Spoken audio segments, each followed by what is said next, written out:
오늘 본문을 가지고 하나님은 어떤 분이신가 라는 제목으로 함께 말씀을 나누려고 합니다.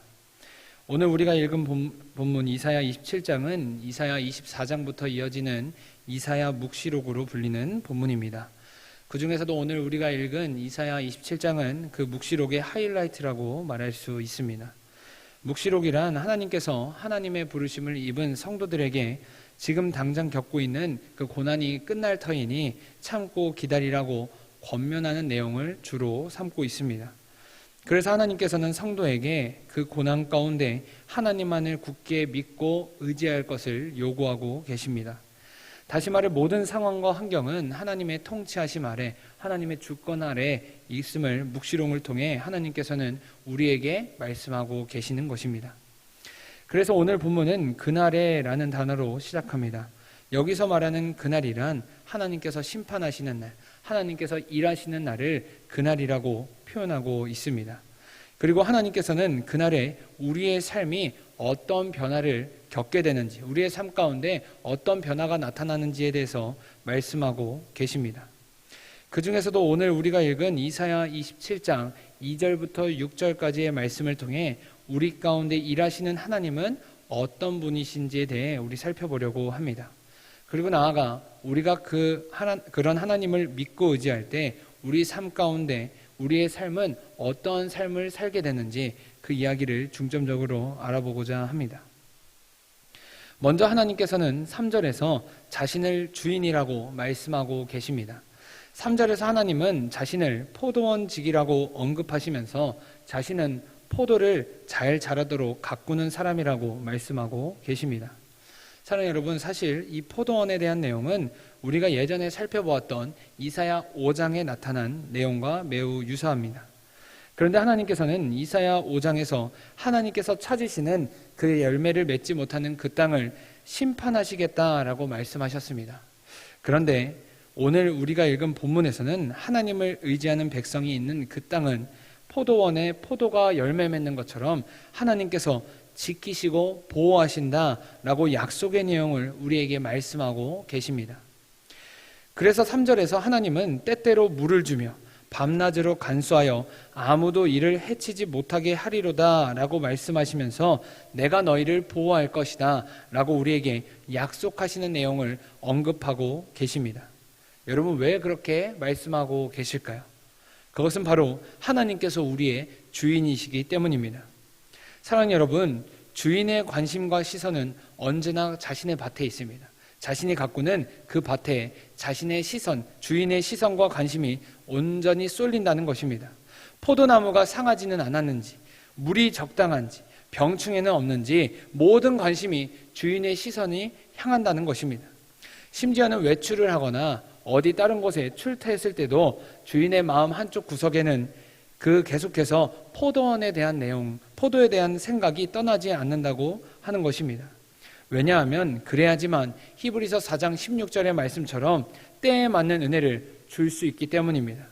그래서 시편 121편 4절은 우리에게 하나님을 이렇게 고백하고 있습니다. 우리 시편 121편 4절의 말씀을 다 함께 읽겠습니다.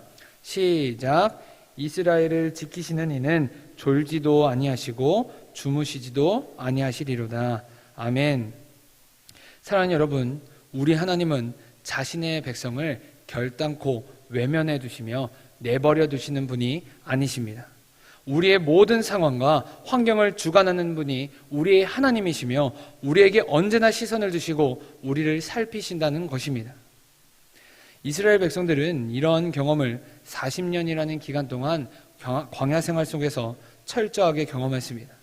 그래서 그들의 지도자였던 모세는 자신의 고별설교에서 이렇게 고백합니다. 우리 신명기 32장 10절의 말씀을 다 함께 읽겠습니다. 시작. 여호와께서 그를 황무지에서 짐승이 부르짖는 광야에서 만나시고 호위하시며 보호하시며 자기의 눈동자같이 지키셨도다. 아멘. 먹을 것도 제대로 없는 그 광야에서, 언제 어떻게 죽을지 모르는 그 황무지에서 하나님은 자신의 백성들을 지키시고 보호하셨습니다. 그렇게 우리는 날마다 하나님께 붙어 있어야 한다는 것입니다.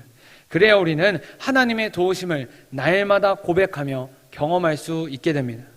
그래서 예수님께서도 요한복음 15장 5절에서 이와 같이 이야기하십니다. 우리 요한복음 15장 5절을 다 함께 읽도록 하겠습니다. 시작.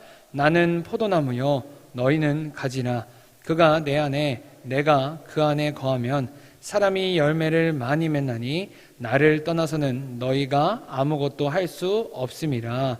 아멘. 사랑하는 여러분, 우리의 인생이 얼마나 광야 같은 인생입니까? 정말 한 치 앞도 보지 못하는 우리의 인생이 광야라는 것입니다.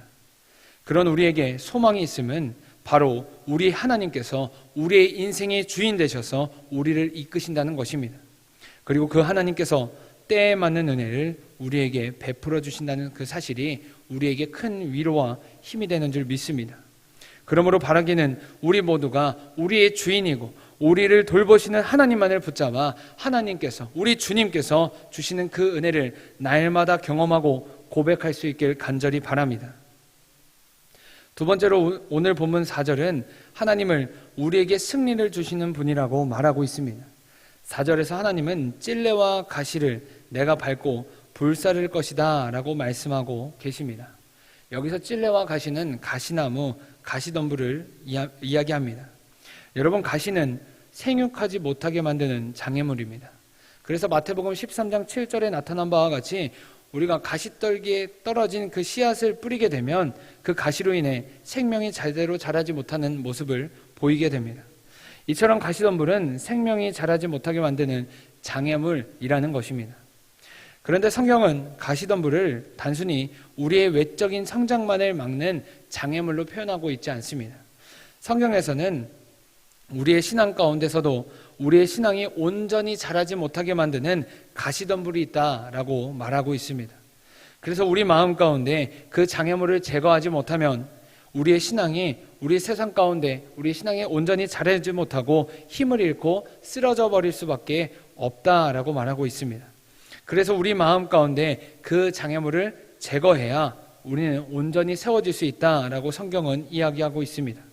그런데 오늘 하나님께서는 오늘 본문을 통해서 그런 장애물을 불사르겠다라고 표현하시면서 가시덤불로부터 우리에게 자유함을 선포하고 계십니다. 왜냐하면 하나님께서는 이미 승리하셨기 때문입니다.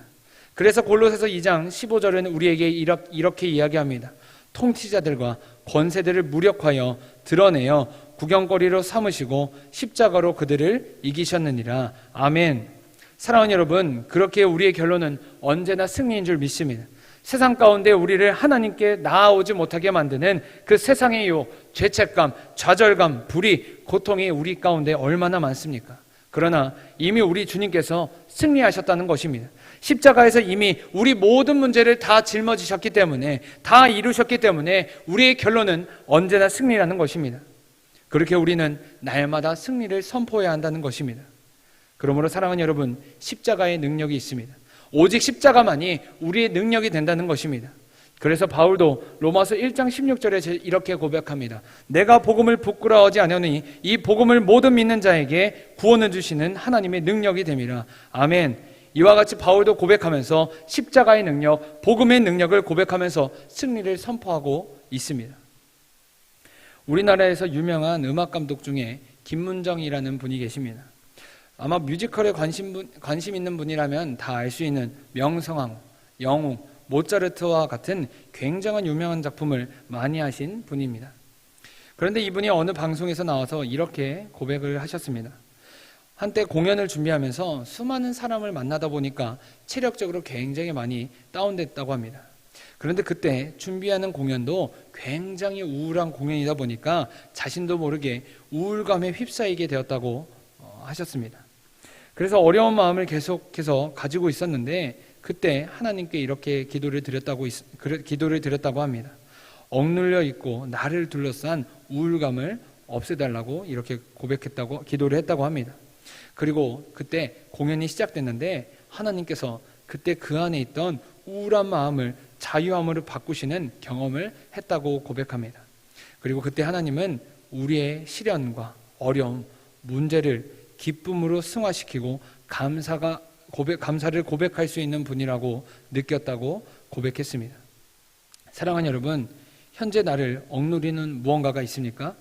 죄책감, 우울감, 좌절감을 느끼고 있습니까? 내 안에 걱정, 고민, 염려, 근심, 불안으로 가득 차 있습니까? 그렇다면 우리에게 승리를 주시는 하나님을 더욱더 신뢰할 수 있길 간절히 바랍니다. 하나님만을 붙잡아 하나님께만 매어 달릴 수 있길 바랍니다. 우리의 모든 문제를 이미 십자가에서 다 해결하시고 우리에게 자유함을 주시는 그 승리의 하나님을 간절히 붙잡을 수 있길 바랍니다.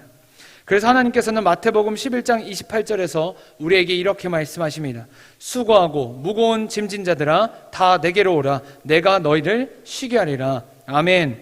바라기는 하나님께 우리의 모든 문제를 전적으로 맡겨서 우리의 상황을 역전시키시는 하나님께서 부어주시는 그 승리를 날마다 맛볼 수 있길 간절히 바랍니다. 우리는 이와 같은 하나님을 믿고 의지할 때 오늘 우리가 읽은 본문 6절의 말씀처럼 꽃을 피우고 결실을 맺게 될 것입니다. 여러분, 겨우내 웅크리고 있던 나무에 새싹이 돋아나는 이유는 꽃이 피워 열매를 맺기 위함입니다. 이와 마찬가지로 우리가 인생 가운데 광야를 만나고 어려움의 시간을 보내는 이유는 이후에 있을 하나님께서 주시는 그 영광의 시간을 우리가 맞이하기 위함입니다. 따라서 우리가 하나님 앞에 보여야 할 태도는 오직 믿음인 줄 믿습니다. 우리 히브리서 11장 6절의 말씀을 다 함께 읽도록 하겠습니다. 시작.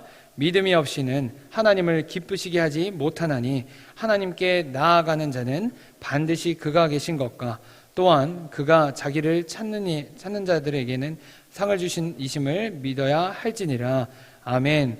그러므로 사랑하는 여러분, 오늘 하루 우리의 주인 되시는 하나님만을 믿고 의지함으로 때에 따라 은혜를 주시는 하나님의 은혜를 체험하며 우리에게 언제나 승리를 맛보게 하시는 그 하나님께 소망을 두어서 각자의 처소에서 하나님을 찬양하는 노래가 끊이지 않길 간절히 소망합니다.